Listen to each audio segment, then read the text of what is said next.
اپنی دوستی کو رشتہ داری میں تبدیل کر دیں، یقین کریں دونوں رشتوں کو آگ لگ جائے گی۔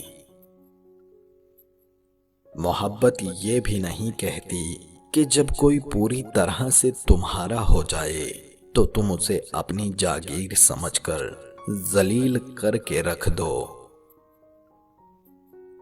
یہ خود کو کتنا مکمل کر دینے والا احساس ہے کہ کوئی اس دنیا میں ایسا بھی ہے جو اپنی تنہائی میں آپ کو سوچتا ہے، آپ کی فکر کرتا ہے، آپ کی یاد اس کے ہونٹوں پر ایک میٹھی سی مسکان بکھیر دیتی ہے۔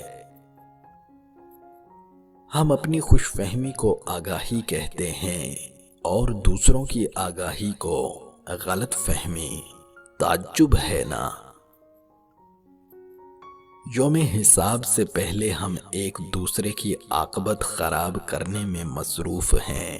ہم خود کو جنت کا مکین سمجھتے ہیں اور دوسروں کو دوزخ کا ایندھن، جبکہ معاملہ اس کے برعکس بھی ہو سکتا ہے۔ ایک بات یاد رکھیے گا، اگر آپ ثابت قدم ہوں تو راستے خود بخود بن جاتے ہیں۔ عورت کوئی بھی ہو، رشتوں میں ملاوٹ پسند نہیں کرتی۔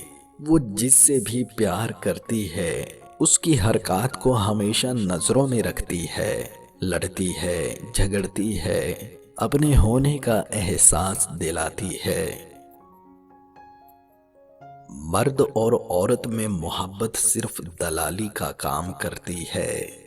مرد کو اگر جسم کی ہوس ہو تو وہ محبت کر کے جسم کی ہوس پوری کرتا ہے، اور اگر عورت کو پیسوں کی ضرورت ہو تو وہ بھی محبت کے ذریعے سودے بازی کرتی ہے۔ مدد کرنا سیکھیے فائدے کے بغیر، ملنا جلنا سیکھیے مطلب کے بغیر، عاجزی سے چلنا سیکھیے غرور کے بغیر، زندگی جینا سیکھیے دکھاوے کے بغیر۔